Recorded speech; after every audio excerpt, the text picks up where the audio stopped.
Hello friends, welcome to unlock market secrets. Today is 11th of November और हम लोग second week नवंबर में प्रवेश कर चुके हैं। तो आज का ये वीडियो आपको आने वाले जो हमारे मार्केट की आउटलुक है उसके बारे में हम बात करेंगे। तो सबसे पहले हमारा एक जो डिस्क्लेमर है वो भी बहुत ज़रूरी है शेयर करना। हमारा ये जो प्रोग्राम है ये प्योरली एक एजुकेशन पर्पस प्रोग्राम हम रख के रखते हैं।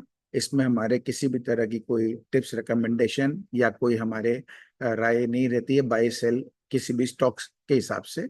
मैं सिर्फ मार्केट का एक व्यू आपके साथ शेयर करता हूं।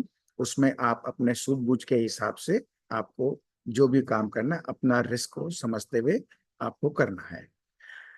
और आपको ये बहुत ही स्ट्रांगली मैं सजेशन दूंगा कि आप अपने प्रॉपर लर्निंग पे ध्यान दीजिए, क्योंकि लर्निंग जिसके पास रहेगी वही मार्केट में अच्छे से काम कर सकेगा। ऐसा हम लोगों ने अक्सर देखा है।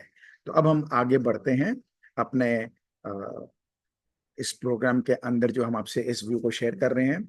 सबसे पहले हम जो बात किए थे कि एक मार्केट में करेक्शन की शुरुआत होने का एक्सपेक्टेशन है करीब दिवाली के आसपास से। लेकिन ऐसा लगता है कि वो बड़ा करेक्शन जो है ईयर एंड या हो सकता है कि नए साल के शुरुआत में हो। तो अभी तक जिस तरह सिनेरियो प्ले कर रहा है उसको देख के लगता है कि सब कुछ वैसा ही चल रहा है जैसा हम लोगों ने बात किया था। बहुत सारे रीजंस है।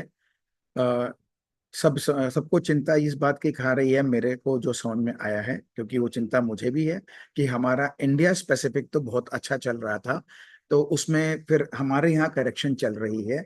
जबकि पूरे वर्ल्ड मार्केट के अंदर में हम लोग देख रहे हैं कि नया तेजी बनाते जा रहा है, चाहे अमेरिकन मार्केट्स हो चाहे कोई भी मार्केट हो। तो सब जगह कहीं कोई दिक्कत नहीं है। जबकि अ, अभी तक का सिनेरियो था कि हम इंडियन मार्केट जो है वो वहां से काफी अच्छा, इनफैक्ट इंडियन इकोनॉमिक कंडीशंस या यहाँ की जो ग्रोथ स्टोरी है जिसके ऊपर सभी लोग बहुत बुलिश हैं, और इसी कारण से हमारे मार्केट बहुत पहले ही काफी अच्छा अपना मूवमेंट देना शुरू कर दिया था। लेकिन पिछले 3 महीने से जब से एक अलर्ट मैंने आपको दिया था कि एक समय आ गया है, निफ्टी जाने को 26,000 27,000 कहीं भी जा सकती है, लेकिन स्टॉक स्पेसिफिक करेक्शन शुरुआत होने के पूरे हमको इंडिकेशन मिल रहे हैं, क्योंकि काफी ओवर वैल्यूड हो चुके हैं। ओवर वैल्यूड मैं फंडामेंटली बात नहीं कर रहा हूं, मैं चार्ट्स के ऊपर बात कर रहा हूं कि हमारे चार्ट्स बहुत हैवी हो चुके थे। तो अक्सर देखा गया जब बहुत हैवी हो जाता है तो वो चाल एक्सटेंड कर सकती है, लेकिन बहुत लंबा समय तक उसको नहीं खींच पाता है। तो वही हम लोगों ने देखा है कि लगभग 52 वीक्स के जो हाई थे हमारे मार्केट के स्टॉक्स के, वो सब अपने करेक्शन करीब 35-40% तक ऑलरेडी कर चुके हैं, जबकि निफ्टी हमारी एकदम ऊपर ही खड़ी थी। निफ्टी में जो भी करेक्शन हम लोगों ने देखा है वो हम लोगों को अभी हाल में रिसेंट में देखने को मिला है। जबकि एक बहुत अच्छा न्यूज आ चुका है, वो है मिस्टर डोनाल्ड ट्रंप की विक्ट्री इन अमेरिका। तो ये पूरे वर्ल्ड के लिए बहुत अच्छा है, क्योंकि एक तो अमेरिका अपने आप में सबसे स्ट्रॉन्गेस्ट कंट्री है, और दूसरा ट्रंप जो है वो फुल मेजोरिटी के साथ आए हैं। जैसे हमारे मोदी जी सबसे पहले बार जब विक्ट्री लिए थे, सेकंड टाइम विक्ट्री लिए तो फुल मेजोरिटी से थे। तो उन्होंने अपने जो भी एजेंडाज थे, जो भी उनकी पॉलिसीज थी, सब चीज को उन्होंने बेक ऑफ अपना एक एक करके पास करते गए और अमल भी करना शुरू कर दिया था। तो सेम ऐसा ही होने की संभावना हमें अमेरिकन मार्केट में भी लग रहा है। और मूल जब तक जो आज तक देखा गया है, हम सब अमेरिकन मार्केट को फॉलो करते हैं, एटलीस्ट आज तक। ये आपसे मैं शेयर कर चुका हूं कि हम लोग ग्रेजुअली अमेरिकन मार्केट के साथ अपनी दिशा हम अलग बदलना शुरू कर देंगे, क्योंकि वहां की इकोनॉमिक कंडीशन में दिक्कतें इंटरनली बहुत सारी है। तो अब उसको कैसे क्या बैलेंसिंग करेंगे, ये देखने वाली बात है। दूसरा हमने, मैं पर्सनल मेरी व्यू दे सकता हूँ। मेरा ये मार्केट को जितना मैं देख समझ के अभी तक मुझे एहसास हुआ, हमारे जो इंडियन मार्केट के जो ऑपरेटर्स हैं, इनकी सूझबूझ को हम लोग को कभी भी इग्नोर नहीं करना चाहिए। ये काफी वाइज अल्टीमेटली पाए जाते हैं। तो यहाँ पर इन लोगों ने यदि करेक्शन पहले शुरू कर दिया है, और बाकी जो कि किसी भी मार्केट में कहीं कोई दिक्कत नहीं है, तो इसमें तकलीफ तो देखिए कहीं ना कहीं आएगी। ये एकदम स्पष्ट है। रीजन आज ढूंढना चाहें तो बहुत मुश्किल है, हमें भी रीजन नहीं मिल रहा है। लेकिन अक्सर देखा गया है, जब जब मार्केट को रीजन मिल जाता है तब तक वो सारा काम हो चुका है। यानी जब तेजी का बाजार होता है तो उसमें जब तक आपको रीजन नहीं मिले कि मार्केट क्यों तेज है, तब तक ये मार्केट तेज की तरफ और बढ़ते रहेगा। और जिस दिन रीजन सारे मिल जाते हैं, उसके बाद मार्केट वहां पे अपना चाल को धीमा कर देगा और ग्रेजुअली फिजल आउट करना शुरू कर देगा। कुछ ऐसा ही हमने यहाँ भी होते देखा है। जो हमारे यहाँ 3 साल से जो तेजी चल रही थी, जिसका किसी को रीजन समझ में नहीं आ रहा था, एक एक करके बहुत रीजन मिलने लग गए। अब लोगों का मानना है कि करेक्शन जो हो रही है वो हमारे यहाँ के रिजल्ट्स खराब आए हैं उसके हिसाब से है। तो देखिए, रिजल्ट्स जो खराब आए हैं उसके हिसाब से जो करेक्शन होनी चाहिए थी वो तो कब की हो चुकी है, क्योंकि मार्केट फ्यूचरिस्टिक है और उन्हें सब पता रहता है क्या होने वाला है। ये जो करेक्शन हम जो देख रहे हैं, इसका कैरेक्टर, इसका जो बॉडी लैंग्वेज है, इसमें मेरे को बहुत संदेह है।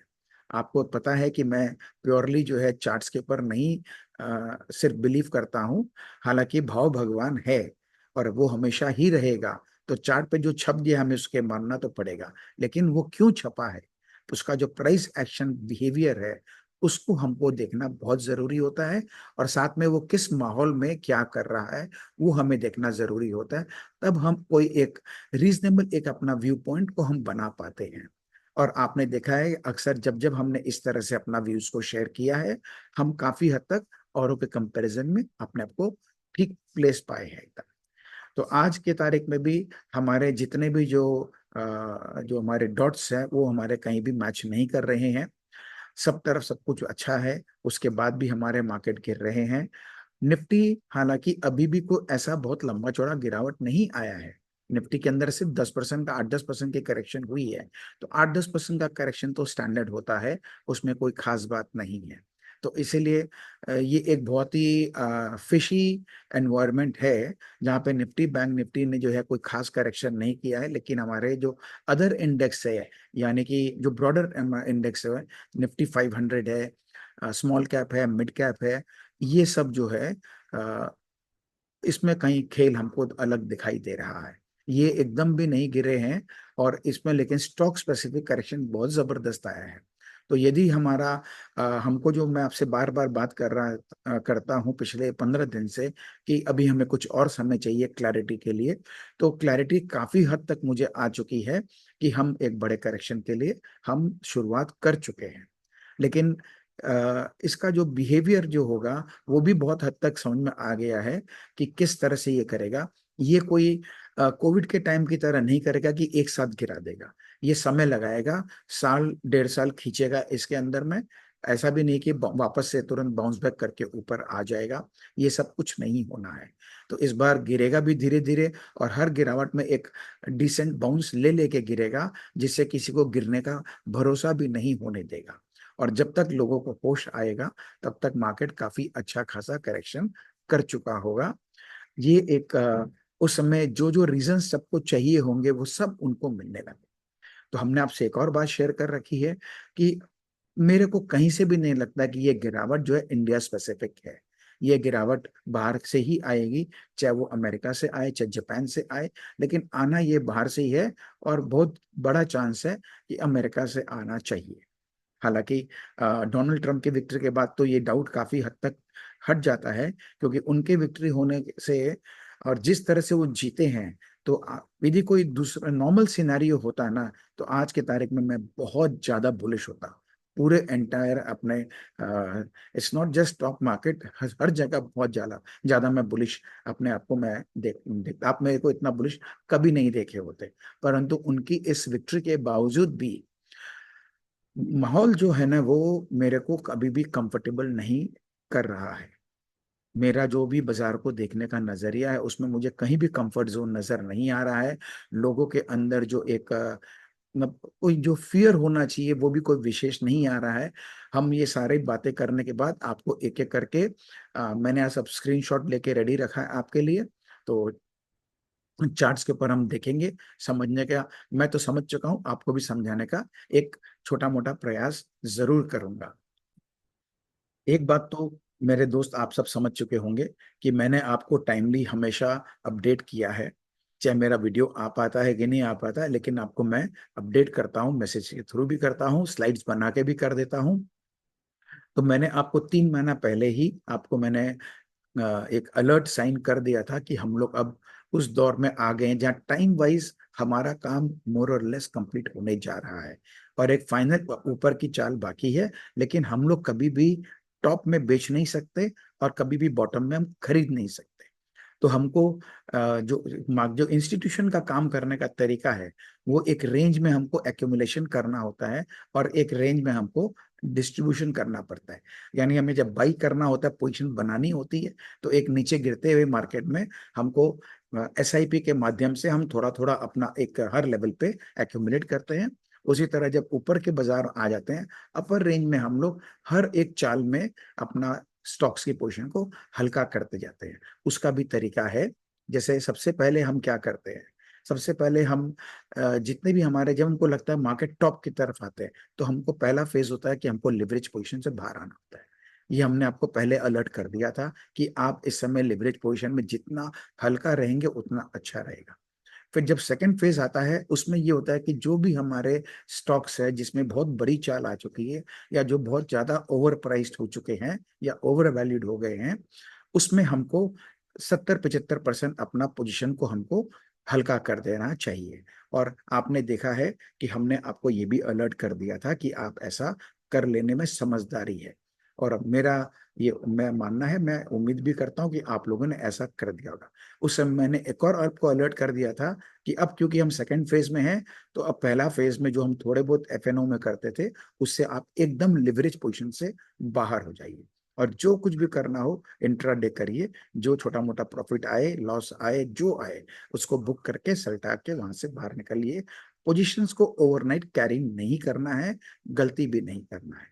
जब ये हमारा सेकंड फेज अभी हम चल रहे हैं जिसमें है, इसके बाद हमारा थर्ड फेज आता है। उस समय ये होता है कि हमको चेक करना पड़ता है कि हमारे कौन कौन से स्टॉक्स ऐसे हैं जो अब ज्यादा गिरने की पॉसिबिलिटी है, हम उसमें से बाहर निकलते। तो थर्ड फेज हमारा शुरुआत होने जा रहा है, क्योंकि मार्केट अभी जिस तरह से पोजिशन है, निफ्टी में एक बाउंस अभी वापस से आएगा, ऐसा स्पष्ट दिखाई दे रहा है। हो सकता है आज नहीं आए, हो सकता है कल नहीं आए, हो सकता है इस एक्सपायरी के आसपास से आए। इसमें हमारे हाथ में नहीं है इतना अल्ट्रा शॉर्ट टर्म व्यू को मैं एकदम जज कर पाना। लेकिन ये जरूर है कि एक 500-700 पॉइंट का बाउंस यहाँ से आएगा। तो अभी हम 24,150 के आसपास है, हो सकता है नीचे 100-200 पॉइंट गिरा दे और वहां के बाद बाउंस ले। उसमें भी कोई खास हैरानी की बात नहीं होनी चाहिए, क्योंकि ये बाजार का काम करने का एक हिस्सा है, तरीका है। हम जब भी थोड़ा medium to long term view लेके चलते हैं ना, तो हमें नुकसान होने का चांस बहुत कम रहता है। और हम जब भी एकदम शॉर्ट टर्म या अल्ट्रा शॉर्ट टर्म लेते हैं, तो वहाँ हमारे रिस्क हमेशा बढ़ जाते हैं, क्योंकि हमारी लड़ाई उस समय के साथ भी हो रही होती है। तो इसीलिए लिवरेज में मेरे का एकदम स्ट्रांगली सजेशन है कि बिल्कुल भी ना करें, और यदि करना भी है तो इंट्राडे करके छोड़ दें। तो अब ये हमने आपसे मोर और लेस सारी बातें कर ली है, या काफी हद तक कर ली है। बहुत सारी बातें तो अभी भी बाकी है, रहेंगी, क्योंकि अभी जैसे डोनाल्ड ट्रम्प जो जीते हैं, अमेरिका का सिस्टम है कि वो 2 महीने के बाद उनको अपनी गद्दी मिलेगी और ओथ सेरेमनी होगा उनका। तो 2 महीने तक तो जो आप मान के चलिए, आने वाले कम से कम 1 महीने तक मेरे को कोई बड़ी गिरावट नजर नहीं आ रही है, जब तक ट्रम्प साहब जो है अपना सीट नहीं संभाल लेते। तब तक के लिए बाजार ऐसे ही झुलाएगा। तो यहाँ पे जिस जगह हम खड़े हैं, यहाँ पे बाउंस का अच्छा खासा जगह है। और हो सकता है, अब देखिए, दो संभावनाएं क्लियर कट है। जब सब कुछ वर्ल्ड में अच्छा है, तो या तो हमको भी उनके साथ मैच करके ऊपर जाना होगा, लेकिन हमारे यहाँ के सारे जो आ, काम का जो हमारा बिहेवियर है, मार्केट का जो बिहेवियर है, प्राइस एक्शन बिहेवियर है, वो हमको बिल्कुल भी ये सजेस्ट नहीं कर रहा है। तो दूसरा सिनेरियो क्या होता है कि बाकी सारे बाजार को हमारे साथ आके मिलना होगा, क्योंकि हम वर्ल्ड मार्केट में अभी आज के दिन सब हैं। तो वर्ल्ड मार्केट में इतना गैप तभी होता है जब इकोनॉमिक्स के अंदर कोई बहुत बड़ा चेंज हो, और हम लोग इमर्जिंग मार्केट में सबसे स्ट्रॉन्गेस्ट प्लेयर है। यहाँ तक कि अभी हमारा जो बाहर के कंट्री के जो स्ट्रॉन्ग लीडर्स हैं, वो हमारे मोदी साहब को तो अभी इंडिया को सुपर पावर घोषित करने में उनका ये मानना है कि इंडिया को सुपर पावर घोषित कर देना चाहिए, क्योंकि जिस तरह से इंडिया काम कर रहा है, इंडिया की सिस्टम्स काम कर रही है, वो इस चीज के लिए तैयार है। तो यदि ऐसा है फिर भी हम गिर रहे हैं तो फिर हमको फॉलो बाजार वर्ल्ड के मार्केट करेंगे। अब हम एक काम करते हैं, यहाँ से हम सीधा चार्ट्स के ऊपर चलते हैं, क्योंकि बहुत ज्यादा समय तो अब नहीं रहेगा, मार्केट तो शुरू होने वाला है। लेकिन मैं आपको सबसे पहले दिखा दूं, ये हमारा फर्स्ट हम लेवल से शेयर करते हैं। ये हमारा इस सेकेंड वीक का लेवल है। ऊपर 24,825 तक जाने की जगह है और नीचे 23,475 तक जाने की जगह है। तो मैं जो समझ पा रहा हूँ, ये 23,925 के आसपास हम यहाँ तक जा सकते हैं, क्योंकि हमारा मंथली जोन में हम अभी भी न्यूट्रल जोन में है। तो न्यूट्रल जोन से हम थोड़ा सा नीचे आ जाएं और वापस बाउंस बैक कर लें, ये क्योंकि टाइम अभी इसको पास करना है। और आज का हमारा जो डेली का जो लो लेवल भी 23,955 के आसपास है। तो हो सकता है कि नीचे का यदि कुछ काम इसका बचा है, करना चाहता है, तो ये यहाँ तक आने को आ सकता है, कहीं कोई दिक्कत नहीं होना चाहिए। तो आप ऐसा मान के चलिए 24,150 पर हम है, तो 24,050, 24,000 या 23,975 यहाँ तक कहीं भी हम आ सकते हैं। फिर उसके बाद में हम धीरे धीरे वापस ऊपर की तरफ जाएंगे। ये वीक का जो हमारा लेवल है, तो जिस तरह हमको 500-700 पॉइंट का बाउंस दिखाई दे रहा है, उसके आप से 24,650, 24,825 यहाँ तक जा सकता है। इस वीक में जाएगा कि अगले वीक में जाएगा, ये हमको अब ये आने वाले 2 दिन में हमको देखना होगा। और जब तक हमारा 24,400 के ऊपर की हमको क्लोजिंग नहीं मिलती है, तब तक के लिए हमारा मार्केट एक फ्रेश अपसाइड मूवमेंट के लिए तैयार नहीं रहेगा। तो ये आपको अब हमने अपना स्ट्रॉन्गेस्ट हमारा जिसको बोलते हैं स्टॉप लॉस का एरिया बोलेंगे तो 24,000 है, और हमारा ब्रेकआउट का एरिया हम बोलेंगे तो 24,400 है, जिसके ऊपर डेली बेसिस में हमको 2 दिन 3 दिन हमको क्लोजिंग कम से कम दे देना चाहिए, तभी हम मानेंगे। वरना हमारा अभी तक सेल ऑन राइज मार्केट का ही नजरिया है। ये हमारा बैंक निफ्टी का लेवल है। इसके अंदर में भी हमारा जो नीचे का रेंज 50,000 है, ऊपर 53,100 है। बैंक निफ्टी में भी 1,001 पॉइंट नीचे गिर सकता है और 1,001 पॉइंट ऊपर का बाउंस ले सकता है।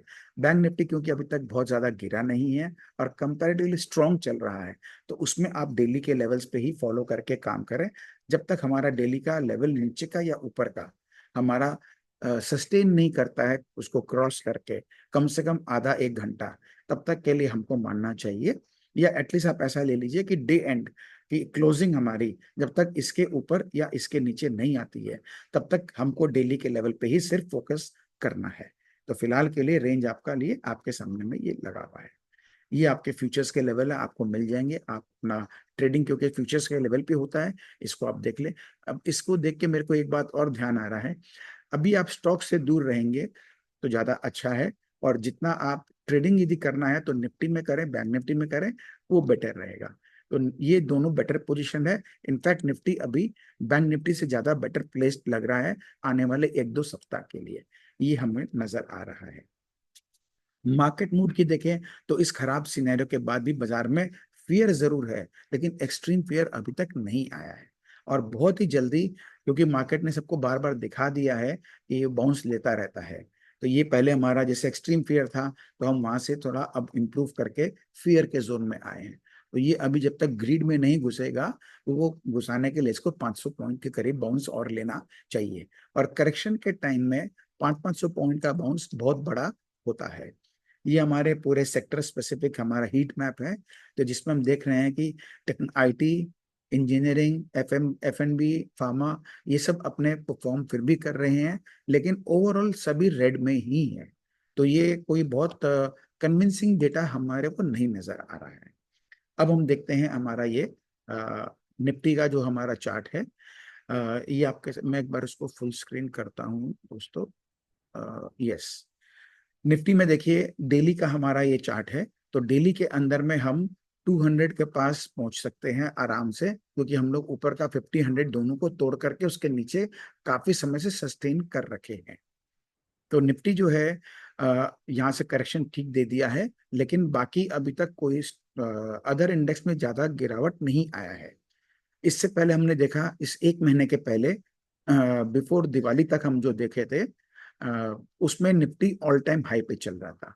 तो ये जब ऑल टाइम हाई पे चल रहा था तो बाकी स्टॉक्स को भी ऊपर जाना चाहिए था, लेकिन स्टॉक्स सारे के सारे 30-40% करेक्शन कर दिए थे। ये मेरे लिए एक बहुत बड़ा चिंता का विषय है।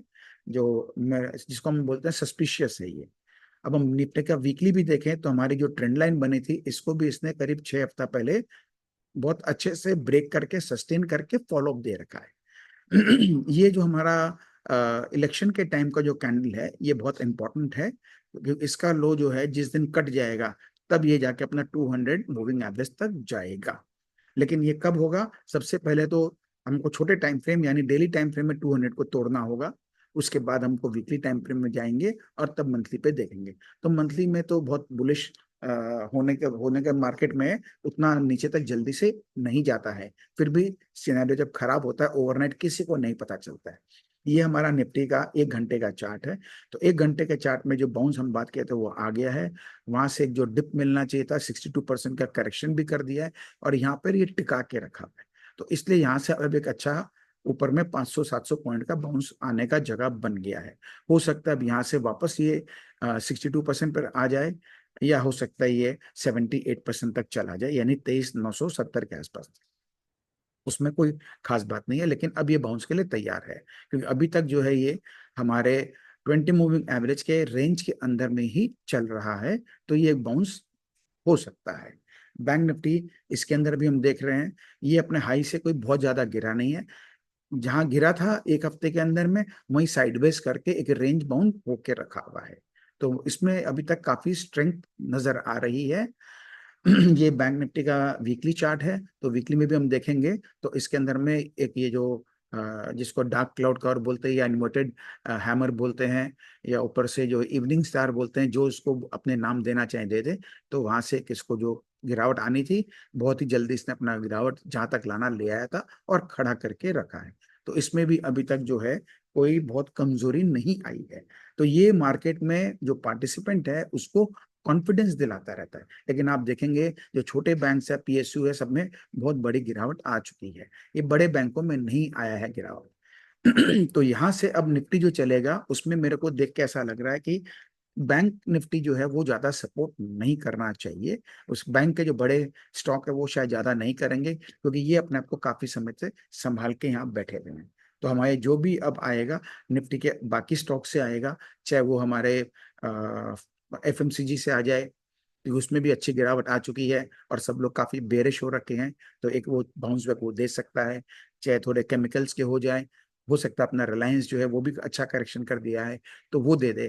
तो ये सब जगह बनने की पॉसिबिलिटी है। ये हमारा निफ्टी 500 का है। इसका डेली चार्ट को देखिए तो इसके अंदर में आप देखेंगे वीकली के अंदर भी ये काफी नीचे आ चुका है। 200 मूविंग के नीचे में सस्टेन, सॉरी 50 मूविंग के नीचे में अभी नहीं, सॉरी सॉरी सॉरी मैं मिस्टेक कर गया, ये 20 मूविंग एवरेज है उसके नीचे ये सस्टेन कर रखा है। और ये जो दो लो है इसी पे अभी तक टिका रखा है। तो ये सब चार्ट्स आजकल सबको देखना आ गया है। तो सब देख रहे हैं कि संभला हुआ है, तो इसीलिए कोई दिक्कत नहीं है और कोई अपनी पोजीशंस को छोड़ नहीं रहे हैं जिनके पास जो पोर्टफोलियो है। और ओवरऑल पोर्टफोलियो में आप देखोगे तो अभी तक आपको 10-12% से बेसी का डेंट नजर नहीं आया होगा। आपके स्टॉक हो सकता है उसमें 30%, 40% गिर गए हो। तो ये एक सिनेरियो है सामने में। तो इसका भी जो लो है ये बहुत दूर है अभी यहाँ से। तो हमको इसके लिए भी अब काफी सावधानी बरतनी होगी। ये निफ्टी जूनियर का है, ये भी अपने 200 के पास आ गया है। तो 200 को छू करके एक बार बाउंस ले सकता है आराम से, कहीं कोई संदेह नहीं है। लेकिन ये वीकली चार्ट इसका देखें तो वीकली में काफी खराब सिनेरियो है। जितने कैंडल में ये यहाँ गया था उससे बहुत कम में नीचे आ चुका है इस लेवल के ऊपर में। तो ये एक मेरे को बहुत डिस्कम्फर्ट दिखाई दे रहा है इसमें, क्योंकि यहाँ 2 वीक से सस्टेन भी कर रहा है। तो यहाँ पे एक अलर्ट है हमारे लिए है। इसके बाद मिड कैप को देखें तो मिड कैप भी यहाँ से 200 तक आ सकता है और वहां से बाउंस ले सकता है, बिल्कुल ठीक है। लेकिन मिड कैप का भी आप यदि देखेंगे तो ये 20 मूविंग एवरेज के नीचे में वीकली पर सस्टेन कर रखा है, लेकिन इसके लो को रेस्पेक्ट कर रखा है यहाँ पे जो जहां से संभला था। तो इस कारण से बहुत लोगों को अभी तक भरोसा है कि फिर से ये बाउंस जो है ये सिर्फ गिरावट छोटा मोटा है और बाय ऑन डिप्स का मार्केट है। लोगों को अभी तक ये एहसास नहीं हुआ है कि सेल ऑन राइज है। ये मिड कैप का हम स्टॉक्स को देखें तो देखिए पिछले दिन इसमें 6.5% की गिरावट है। मुझे आपसे कहा था कि 2 दिन का मुझे बिहेवियर देखना है, तो उसमें मुझे यही सब देखना था। तो इसमें क्या है, इंडेक्स ज्यादा नहीं गिर के, लेकिन स्टॉक्स अंदर ही अंदर काफी अच्छा गिरावट कर रहे हैं। 6-6%, 10-10% ऐसे गिरा रहे हैं।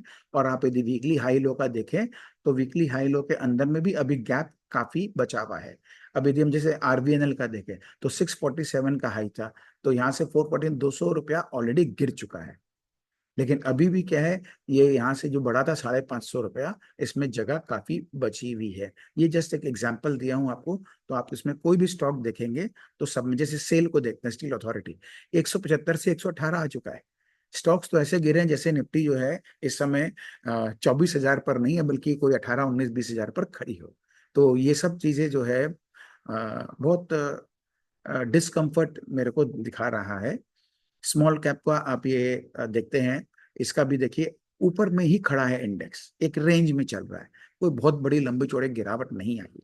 तो मैंने 2 दिन का मुझे देखना था कि यहाँ से और ऊपर खींच के ले जाता है। यदि ये ले जाता तो हम ऊपर की यात्रा शुरू कर देते, लेकिन इसने यहीं से घुमा दिया है और ये नीचे अपना 20 मूविंग के नीचे आ गया है। इसमें कहीं कोई डाउट नहीं है।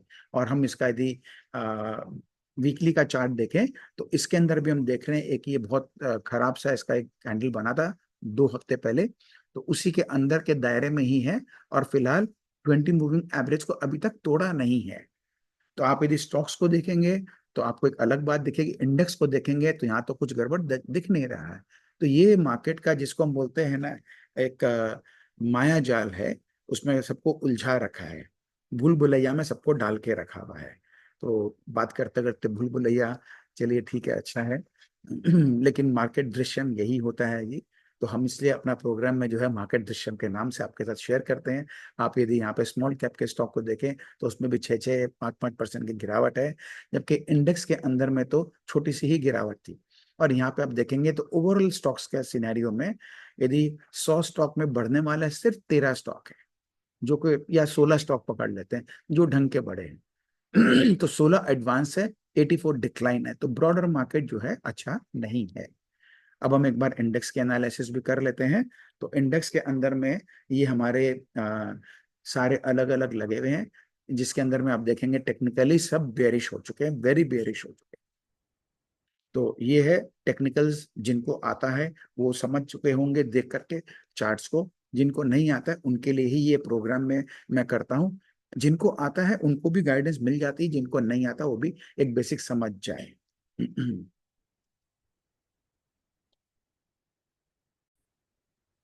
सॉरी फ्रेंड्स, थोड़ा सा एक शॉर्ट ब्रेक लेना पड़ गया मुझे। अ, अब हम वापस एक बार अपने स्क्रीन पे आ जाते हैं। एक सेकेंड, इसको मैं सेट कर लूँ।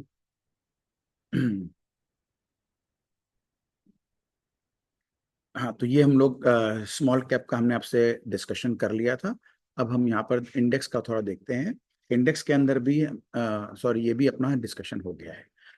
ये एक विक्स का मैं आपको स्पेशली दिखाना चाहता हूँ चार्ट। विक्स जो है मुझे काफी चिंता का विषय लग रहा है, क्योंकि यहाँ पर जो जून के महीने में जिस दिन जापानीज येन का एक जो न्यूज आया था, उसके बाद सिंगल डे में विक्स इतना बढ़ गया था। लेकिन उसके बाद अचानक ही जो है हम देखे, ये एक दिन का ही खाली खेला था, फिर 2-4 दिन 5 दिन के अंदर वापस नीचे गिर के ये आ गया।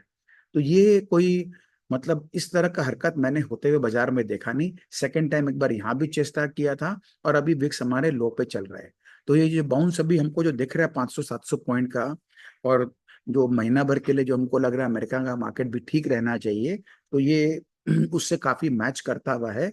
लेकिन इसको हमें बिल्कुल भी गलती से भी इग्नोर नहीं करना है। ये पहले से इंडिकेशन दे चुका है कि कुछ गड़बड़ है जो आएगा। अब मैं आपको अमेरिका का भी विक्स दिखाता हूँ। अमेरिका का विक्स देखिए, ये अपने 3 दिन के अंदर शूटअप किया था, 15 से लेके सीधा 65 में, फिर वापस 5 दिन में नीचे आ गया। तो जब इसको नीचे आना ही था इतना जल्दी, तो फिर गया ही क्यों था ऊपर में? तो ऐसा होता नहीं है अक्सर। और अभी ये फिलहाल नीचे में कर रहा है। ट्रम्प की विक्ट्री आपको पता है, हमने आपसे पहले भी बात कर रखा था, मुझे तो ऐसा लग भी रहा था कि ट्रम्प जीतना चाहिए। हालांकि हमें इतना कोई वहां का ज्ञान तो है नहीं, लेकिन माहौल देख के लग रहा था कि उनके अलावा दूसरा उनके पास कोई विकल्प नहीं है। लेकिन क्या रातों रात ट्रम्प वहां पर आने के बाद क्या वहां की इकोनॉमी को सुधार सकेंगे, संभाल सकेंगे? क्योंकि खराबी वहां की बहुत ज्यादा बढ़ चुकी है। इसको देखना है। तो अब बाजार में बाहर से क्या खबर आएगी एक महीने के आसपास में, ये बोलना बहुत मुश्किल है, लेकिन कुछ तो गड़बड़ है। लेकिन इसको हमको एकदम भी इग्नोर नहीं करना है। मैं आपको वापस से इसको आपको रिमाइंडर दे देता हूं। अभी फिलहाल लोएस्ट पे है, महीना भर बाजार उनका भी कोई विशेष गिरेगा नहीं, तो ये इसको हो सकता है नीचे तक ले आए। लेकिन उसके बाद जब कभी भी खबर बाहर आएगी तो आप इसको एक बार यहाँ तक तो जाना है। रीजन सबको पता चल जाएगा। महीने भर के बाद जापानीज मार्केट में भी उनका भी जो आना है, येन के बारे में जो भी अनाउंसमेंट आना है वो आएगा, तो उसका इम्पैक्ट किस तरह क्या होगा देखते हैं। सेक्टर एनालिसिस करें तो सेक्टर के अंदर भी हम देख रहे हैं कि सारे सेक्टर जो है हमारे बेरिश हो चुके हैं, सिवाय पीएसयू बैंक के, ये अभी भी बुलिश है। तो पीएसयू बैंक बुलिश है, जिसमें जो सबसे बड़ा वेटेज है स्टेट बैंक का, उसके कारण ये बुलिश बना के रखा है। लेकिन इसके अलावा मुझे एक भी वहां पे पीएसयू बैंक के स्टॉक्स नहीं दिख रहे हैं जो मतलब बहुत अच्छा खासा करेक्शन जिन्होंने नहीं किया है।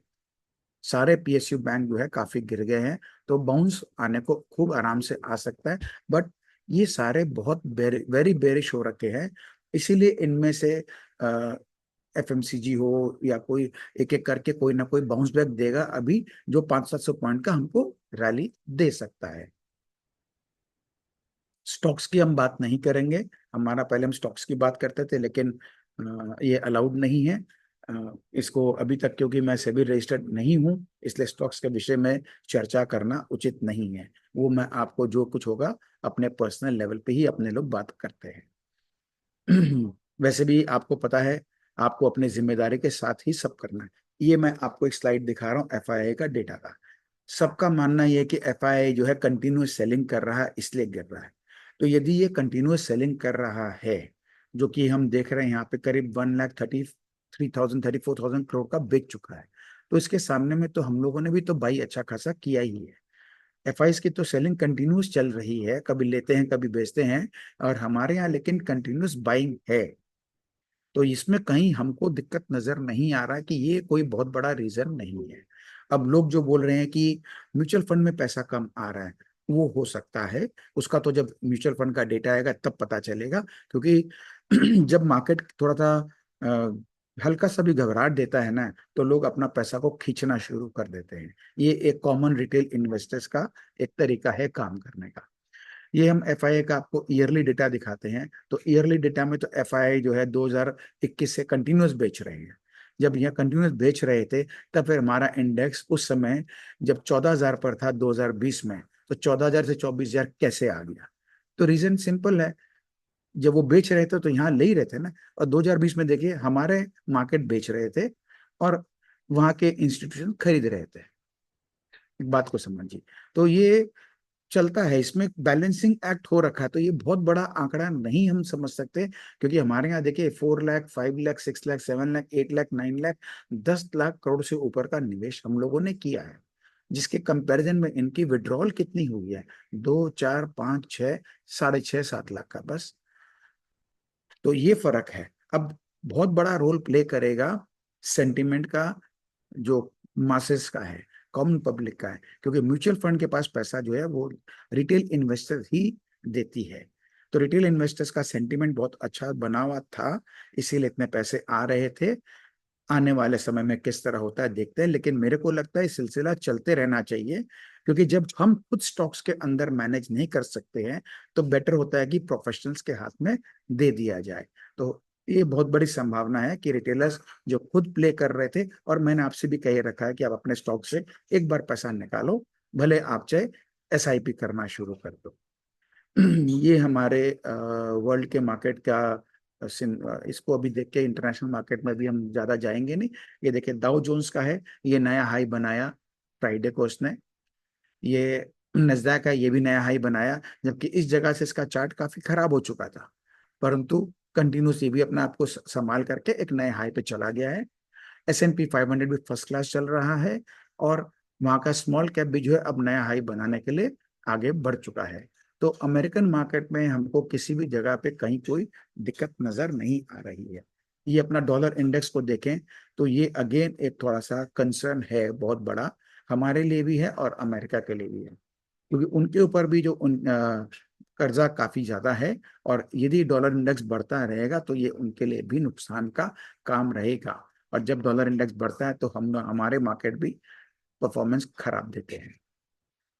न्यूज़ के ऊपर आज बहुत ज़्यादा बात नहीं करेंगे। आप खाली ये मान के चलिए कि अब ट्रम्प के आने से जो है जो होने की जो संभावना है वो ये है कि एक तो यूक्रेन रशिया का जो वॉर है वो ऑलमोस्ट कम खत्म होने जा रहा है, जो अपने आप में बहुत बुलिश इंडिकेटर होना चाहिए पूरे वर्ल्ड के लिए।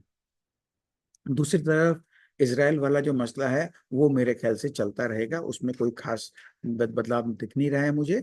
और चाइना ताइवान का भी जो मसला है वो भी सुलझ जाना चाहिए। ये भी एक काफी हद तक सब जगह से इंडिकेशन आ रहा है। तो ये दोनों साइन वर्ल्ड मार्केट के लिए, पूरे वर्ल्ड के लिए इनफैक्ट बहुत अच्छा है और बुलिश है। उसके बावजूद भी जो है हम लोग गिर रहे हैं, तो ये तो कुछ तो गड़बड़ है। मैं तो बार बार यही बोलूंगा, कुछ तो गड़बड़ है। अब आपको क्योंकि अपना लर्निंग वीडियो है तो ये आपके लिए बहुत इंपॉर्टेंट लर्निंग रहता है। मैं हर बार शेयर करता हूँ कि आप जब भी ट्रेड करते हैं तो सक्सेसफुल होने के लिए आपको अपना ट्रेड सेटअप को समझना बहुत जरूरी है। उसमें रिस्क रिवॉर्ड रेशियो आपका क्या है वो समझ के चलना जरूरी है। जब तक आपका रिस्क रिवॉर्ड रेशियो मिनिमम 1:2 का नहीं हो तब तक आप शॉर्ट टर्म की पोजीशन नहीं बनाना चाहिए। और मीडियम टर्म का हो तो 1:3 का होना चाहिए, और लॉन्ग टर्म का हो तो 1:4 का होना चाहिए। और हम यदि इंट्राडे के करते हैं तो 1:1 बहुत है। तो ये हमारे को अलग अलग टाइम फ्रेम के रिस्क रिवॉर्ड है जो होने चाहिए। रिस्क रिवॉर्ड रेशियो के लिए सबसे जरूरी होता है हमारी एंट्री पॉइंट और हमारा प्रॉफिट बुकिंग का एरिया। तो हमको एंट्री पॉइंट जो हम डिसाइड करते हैं उसके बाद ही हमारा एक डिसाइड होता है कि हमको उस जगह से वो स्टॉक या कोई भी हम इंस्ट्रूमेंट लेते हैं वो बियरिश है कि बुलिश है। तो एंट्री पॉइंट बहुत जरूरी है। तो उस एंट्री पॉइंट के क्रॉस करने के बाद ही हमें पोजीशन लेना चाहिए। एंट्री पॉइंट के ऊपर नहीं लेना चाहिए। मान लीजिए कोई चीज हमको 100 के ऊपर अच्छा लगता है तो जैसे 100 क्रॉस कर जाए तब ले लीजिए। स्टॉप लॉस जो भी लगाना होता है, हम जो भी टाइम फ्रेम का हम रिस्क रिवॉर्ड लेते हैं उसके हिसाब से हमारा स्टॉप लॉस भी होना चाहिए। और प्रॉफिट बुकिंग तो देखिए बहुत जरूरी है, और ये बहुत बड़ा आर्ट है दोनों, स्टॉप लॉस भी और प्रॉफिट बुकिंग भी। इसको सीखना बहुत जरूरी है, प्रैक्टिस करना बहुत जरूरी है। जब तक ये नहीं करेंगे तब तक आप ओवरऑल सक्सेसफुल नहीं हो पाएंगे। तो रीजनेबल प्रॉफिट लॉस के ऊपर में आपको हमेशा ध्यान देना चाहिए। और हमारी एक्सपेक्टेशन जो होती है वो हमेशा एक रीजनेबल होनी चाहिए, हमारे कैपिटल जो हम डिप्लॉय कर रहे हैं उसके ऊपर, प्लस हम जो भी टाइम फ्रेम के लिए ले रहे हैं उसके ध्यान में रखते हुए दोनों को कॉम्बिनेशन करके हमको लेके चलना चाहिए। तो अब यहाँ से ये मैंने एक नया स्लाइड आपके लिए बना दिया है। आने वाले समय में क्योंकि बहुत उतार चढ़ाव से भरा हुआ बाजार रहेगा, वॉलेटिलिटी बरकरार रहेगी, और आपको काफी सारे चीजों को समझने की जरूरत रहेगी। तो इसलिए ये जो समय है आने वाला इसमें आप इन्वेस्टमेंट करिए अपने ऊपर, अपने नॉलेज गेनिंग के ऊपर में, अपने नॉलेज को अपस्किल करने के ऊपर में आप उसको करिए। और उसके लिए हमारे साथ जुड़े रहना के लिए आपके लिए हमने स्पेशल, जो हमारा पहले प्राइस 1 लाख रुपया था प्लस जीएसटी था, वो अब हमने इसको रिड्यूस कर दिया है जिससे काफी लोग ले सके और उनका भला हो। तो हमारा स्पेशल प्राइस अब 18,000 सिर्फ है, और प्लस इसमें जीएसटी इंक्लूड किया हुआ है। जिनको जीएसटी का बेनिफिट लेना वो अपना जीएसटी नंबर शेयर कर लीजिए, उसको जीएसटी इनवॉइस मिल जाएगा, क्योंकि मेरे पास जीएसटी नंबर मेरा खुद का है। तो ये आपको एडवांटेज मिलता है। तो आप वैसे देखेंगे तो आपको मोर देन 80% का डिस्काउंट के ऊपर में आपको ये मिल रहा है, और ये पूरे 1 साल का प्राइस है। तो आप 1 साल मेरे साथ जुड़े रहते हैं। हम हफ्ते में एक बार तो कम से कम अच्छे से मिलते हैं, और बाकी वीक में हम एवरी डे आपसे हम लेवल्स की शेयरिंग करते हैं। और मुझे कोई भी बदलाव दिखता है वो मैं आपको बताता हूँ, और कोई भी अपॉर्चुनिटी दिखता है वो भी मैं आपसे अपॉर्चुनिटीज को भी शेयर करता हूँ। अब उस अपॉर्चुनिटी में अगेन वही बात है, काम आपको अपने हिसाब से करना है, वो मेरा कोई राय नहीं है। आप जब भी मैं कोई अपॉर्चुनिटी शेयर करता हूँ तो आप भी अपने चार्ट में उसको देखिए और आपको समझ में आए कि हाँ ठीक है, आगे बढ़िए। ठीक है ना दोस्तों। तो ये सॉरी, इसको मैं हटा देता हूँ, ये भूल गया, इसको डिलीट करना। ये मेरा बैंक अकाउंट का डिटेल है। तो बैंक अकाउंट में आप यूपीआई के माध्यम से भी पेमेंट कर सकते हैं, आप एनईएफटी भी कर सकते हैं, जो भी आपको सुविधा लगे आप उससे पेमेंट कर सकते हैं। तो आप उसको अपना पैकेज में एनरोल करना आपके लिए, मुझे लगता है कि जो इस मार्केट में काम करता है उनके लिए 18,000 कोई बहुत बड़ा डील नहीं है, और उसका लाभ उसको मिलना चाहिए। और जो जुड़े हैं उनको पता है क्या फायदा हमारे साथ में रहता है। तो मेरा सबसे पहला रहता है कि जो भी नॉलेज है उसको आप शेयर करते हैं तो ज्ञान तो बांटने से ही बढ़ता है। तो ये ज़्यादा से ज़्यादा लोग ले सकें। पहले मैं प्रिपेयर्ड नहीं था, इसलिए मैंने इसको बहुत ऐसा प्राइसिंग रखा था कि जो बहुत सीरियस लोग हैं सिर्फ वही इसमें आ सके। अब लेकिन मैं कमिटेड पूरा हो चुका हूँ कि अब मैं ध्यान पूरा दे सकूंगा आपके साथ में। तो ज्यादा से ज्यादा लोग को हैंडल कर सकेंगे हम, और साथ में सीखेंगे, साथ में काम करेंगे, बेटर ट्रेड करेंगे, बेटर इन्वेस्ट करेंगे।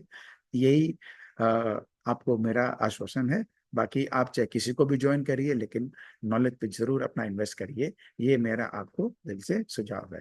तो आने वाला जो समय रहेगा, जो नया साल भी आने वाला है, उसकी आपको अभी से ही अपना एजेंडा बना लेना चाहिए।